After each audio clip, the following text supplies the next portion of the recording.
Assalamualaikum warahmatullahi wabarakatuh. Perkenalkan, saya Harinur Prasinta.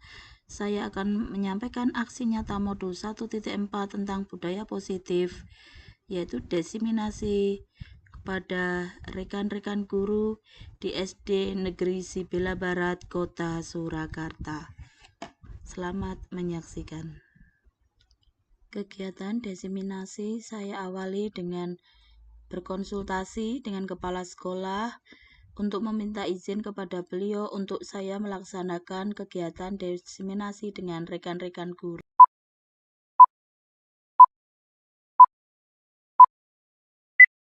Ya Allah, kita santai aja, nggak usah tegang ya. Kita nggak usah tegang, santai aja. Kata kepala saya, sersan, serius tapi santai ya. Terus ya, sama aja. Saya juga sama seperti panjenengan ya. Hanya saja saya sini yang berkenan untuk memberikan materi belajar sedikit ya. Nah, kita ice breaking dulu pada siang hari ini. Bawa apa ya? Dari telunjuk aja. Kita panggil aja. Ya, dari telunjuk. Ya, kita tahu arah jarum jam ya. Ya, kita putar searah jarum jam. Kita putar searah jarum jam. Kita putar. Semakin cepat. Semakin cepat. Balik, putar balik. Berlawanan. Cepat. Sampai minumnya. Susu.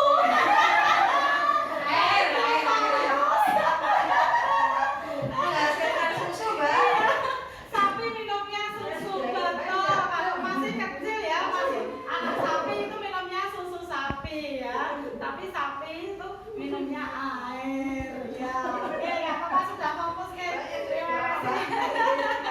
Ya, biar nggak tegang ya, nggak serius banget ya. Baik. Nah, lanjutkan di sini. Inti dari konsep budaya positif itu adalah perubahan paradigma belajar, kemudian disiplin positif, nilai-nilai kebajikan, kebutuhan dasar manusia, motivasi perilaku manusia, posisi kontrol guru, keyakinan kelas, dan segitiga restitusi. Nah, untuk perubahan paradigma, coba kita kepalkan tangan kita, ya. Kita kepalkan tangan kita. Nah, ini saya bagikan kertas, ya, masing-masing. Nanti bisa digenggam, seolah-olah ini ditulis dulu, ya. Bisa, ya, bisa. Bisa ditulisi benda berharga bagi panjenengan, ya. Ya, bisa ditulis. Anak termasuk benda kan? Benda. Ya.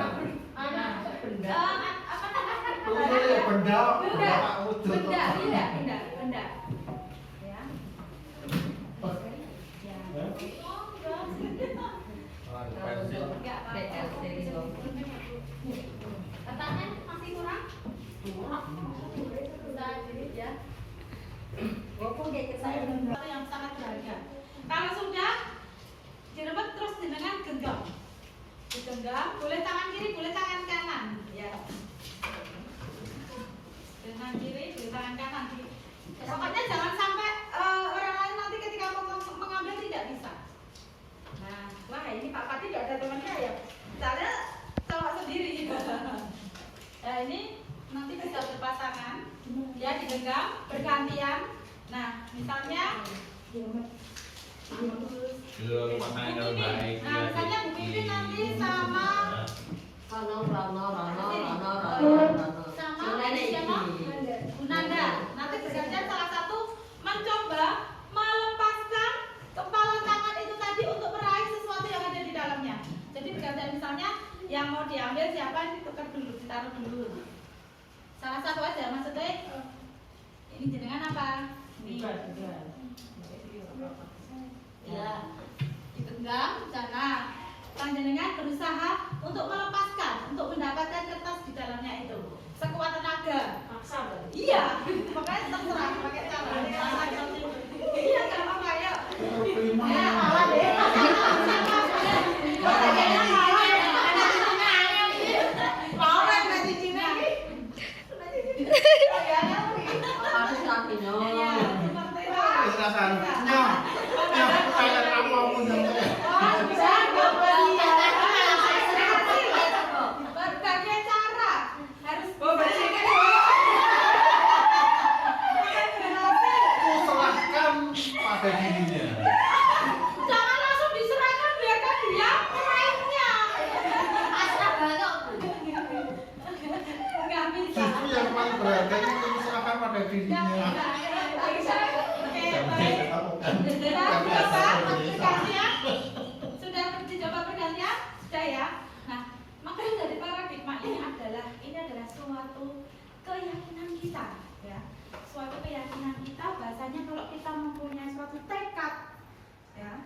tergoyah oleh apapun.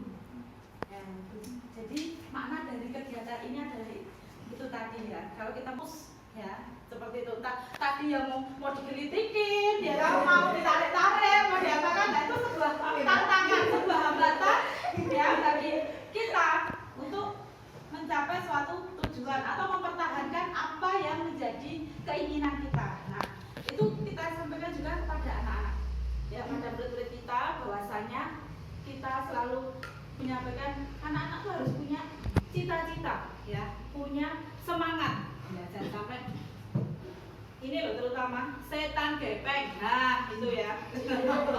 Iya, itu juga sebenarnya kalau dipakai dengan baik, dengan bijak itu juga bermanfaat. Tapi kalau kurang baik hanya untuk nge-game juga akan merugikan. Itu seperti itu. Nah, kita menjadi seorang guru itu harus memiliki kemampuan dalam mewujudkan budaya positif di sekolah.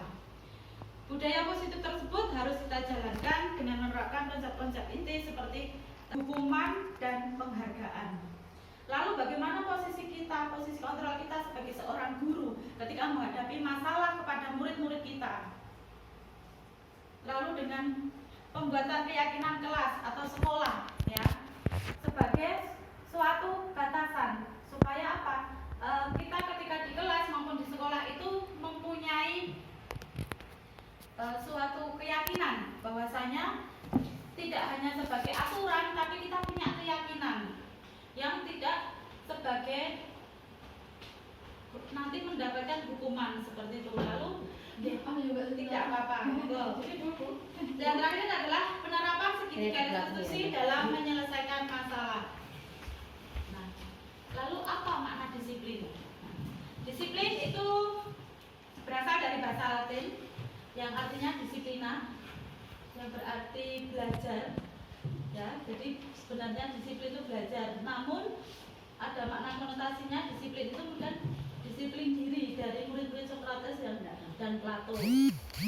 Untuk kita disiplin itu akan membuat orang menggali potensinya menuju sebuah tujuan kemudian untuk apa yang dia hargai. Namun dengan budaya kita, makna kata disiplin telah berubah menjadi sesuatu yang dilakukan seseorang pada orang lain untuk mendapatkan atau memenuhi kebutuhannya.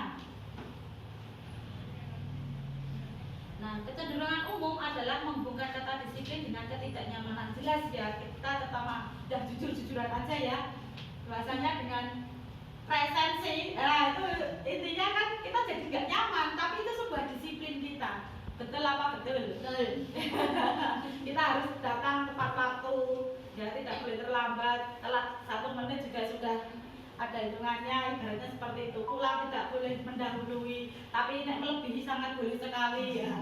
Jadi datang awal, pulang akhir ya, seperti itu.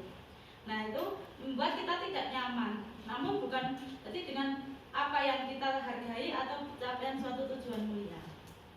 Nah, di sini nilai-nilai kebajikan universal yang meliputi dari Gosen itu adalah nilai-nilai yang telah kita terapkan kepada anak didik kita, misalnya pada karakter profil pelajar Pancasila ada berapa? 6. Oke, tepuknya bisa ya? Oke, yuk kita tepuk profil pelajar Pancasila. Oh lagunya, iya lagunya. Oke lagunya ya 1, 2, 3. Pelajar Pancasila beriman dan bertakwa pada Tuhan Yang Esa dan berakhlak mulia, berkebinekaan global, gotong royong mandiri, kreatif dan bernalar kritis. Nah jadi di situ itu juga merupakan nilai-nilai kebajikan yang sudah kita terapkan ya, diprogramkan oleh pemerintah pada profil pelajar Pancasila. Nah selain itu ada juga yang terkandung dalam nilai-nilai Pancasila. Ada apa? Yang pertama tadi selain beriman dan bertakwa, nilai kebajikannya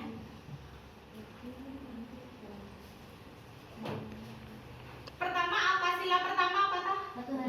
Iya, itu nilai kebajikannya apa?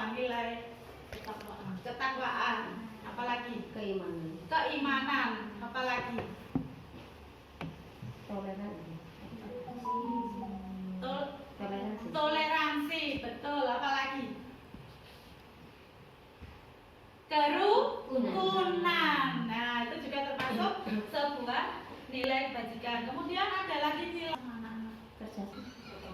gotong royong, jelas. Apalagi tanggung jawab, betul, ya. Jadi itu kita tanamkan kepada anak didik kita. Nah, selain itu juga pada sila ketiga yaitu juga ada rasa persatuan dan kesatuan, ya. Kemudian yang keempat ada musyawarah. Yang kelima itu adalah sila kelima keadilan sosial. Nah, di situ ada nilai apa? Dengan berhemat, ya. Anak-anak, sampai berapa? Uang sakunya berapa? Nabung. Oke. Ya, terus kemudian tabung untuk apa? Membeli sesuatu. Kalau enggak, kita untuk apa? Misalnya ada teman yang sakit untuk membesuk. Nah, itu kan juga sebagai salah satu nilai kebajikan. Itu merupakan segala sesuatu yang kita lakukan untuk mendapatkan apa yang kita inginkan.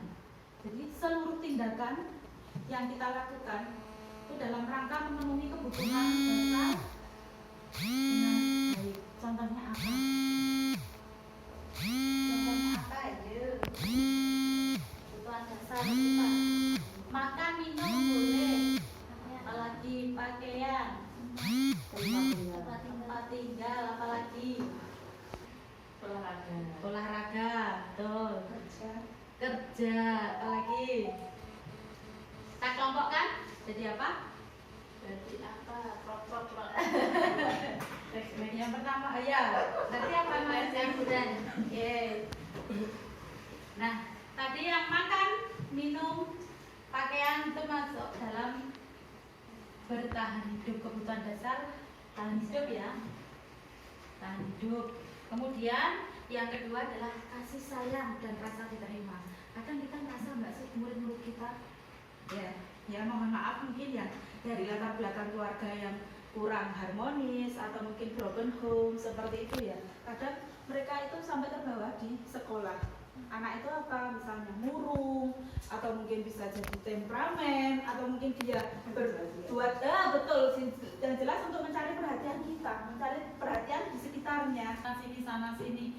Nah, kadang itu juga kita itu apa, teman-temannya cuma, Bu, misalnya si A itu nggak mau diam, Bu, nggak mau duduk, ngambil pensilku, keliling, ya seperti itu. Nah, itu karena apa? Mungkin dia juga ingin merasa diterima juga. Nah, seperti itu. Kemudian yang ketiga, penguasaan. Nah, penguasaan ini tentang harga diri kita, keinginan yang untuk dianggap, kemudian memimpin. Misalnya anak-anak kita, ayo siapa yang memimpin berdoa? Saya, Bu. Nah, gantian. Atau mungkin siapa yang mau jadi ketua? Nah, seperti itu, ya. Itu juga merupakan kebutuhan dasar penguasaan. Yang